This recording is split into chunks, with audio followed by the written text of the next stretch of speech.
point de vue strictement historique, le tournant du XVIIIe, XIXe siècle, et en même temps le moment qui voit l'avènement en Europe d'une nouvelle économie morale, politique, symbolique, autour des droits naturels, et puis autour des droits de l'homme, et en même temps, c'est le moment de plus forte intensité de la traite transatlantique. On ne peut pas penser la modernité européenne sans, à mon avis, placer en son centre, enfin interroger comment l'esclavage l'a configuré. Alors on peut le travailler de plein de façons différentes, ne serait-ce que par exemple l'histoire du capitalisme. Ouais. Ça c'est intéressant. Bien sûr, les grands penseurs fondateurs du capitalisme, enfin certains d'entre eux, pas tous, mais Adam Smith était hostile à l'esclavage.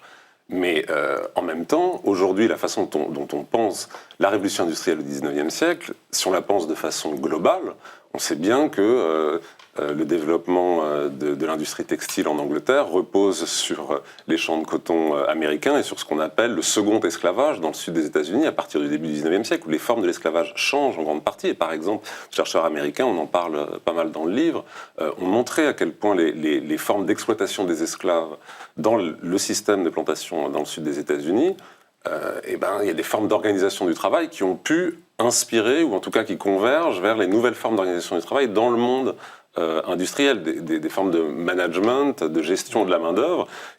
Donc c'est pas du tout, et de ce point de vue-là, le monde des plantations n'est pas du tout un archaïsme qui était destiné à être dépassé par l'avènement du travail libre et l'avènement du capitalisme dans le courant du 19e siècle. Et les formes les plus modernes du capitalisme rendu possible et à intégrer ces formes préalables en fait d'exploitation.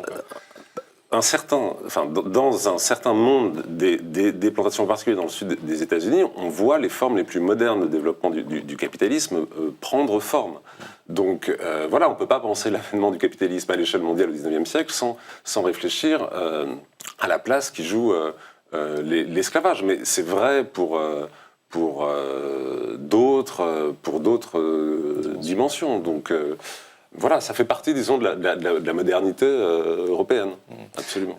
Myriam Cottias, pour avancer, je l'évoquais en introduction, cette histoire donc, qui pèse encore, on vient de le développer, elle nourrit des demandes de réparation. C'est l'objet de beaucoup de vos travaux, mais ces réparations, elles peuvent être évidemment de nature différente. Donc pour celles et ceux qui nous écoutent, qui ne sont pas spécialistes de ces sujets, est-ce que vous pouvez nous donner des exemples ou un panorama des différents types de réparations qui sont réclamées et qui peuvent être faites, ou qui ont été faites? Alors, tout d'abord, je voudrais dire que la question des réparations, elle est ancienne. C'est pas une émergence contemporaine.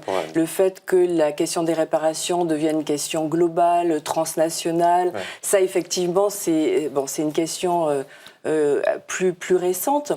Mais il faut dire que les esclavisés ont des demandes de réparation. Dès le 19e siècle, où ils demandent dès les abolitions, où ils demandent à ce que la terre qu'ils ont cultivée devienne la leur. C'est-à-dire qu'ils aient un droit de propriété, ce qui là aussi va poser un problème, puisqu'ils opposent un droit d'usage qui s'est construit au fil des années à un droit positif qui est celui qui est porté par la République. Donc là déjà, une demande qui est... On parle dans le contexte français, par exemple. Oui, là on parle du contexte français. Une demande qui va être délégitimée par le pouvoir politique et qui, là encore, va être un point d'ancrage de questions très contemporaines. Donc les esclavisés ont des demandes de réparation. Il y a les abolitionnistes. L'abolition, c'est la grande réparation. La grande réparation à cette dette que l'on doit à l'humanité. Et ces questions sont restées, se sont croisées au XIXe siècle et ont finalement un peu disparu. Et là, je parle uniquement du contexte français parce qu'il faut vraiment localiser et situer les exemples. Donc là, je parle de l'exemple français. Ça se croise au XIXe siècle et ça disparaît. Ça disparaît du fait de la République en France. Et du fait du positionnement de certains grands penseurs antillais, que ça soit Aimé Césaire, que ça soit Frantz Fanon, qui finalement refusent cette idée de remboursement d'une souffrance qui serait due aux esclavisés. Donc un positionnement un positionnement qui est celui de la dignité, enfin qui est présenté comme celui de la dignité, qui est un refus de remonétariser des corps qui ont été mis en esclavage.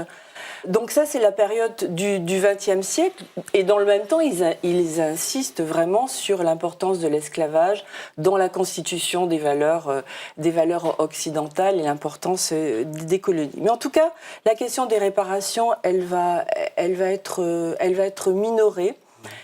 Et elle va ressurgir au moment où toutes les revendications autour de l'inégalité entre les sociétés post-esclavagistes et les sociétés contemporaines sont posées. Hein.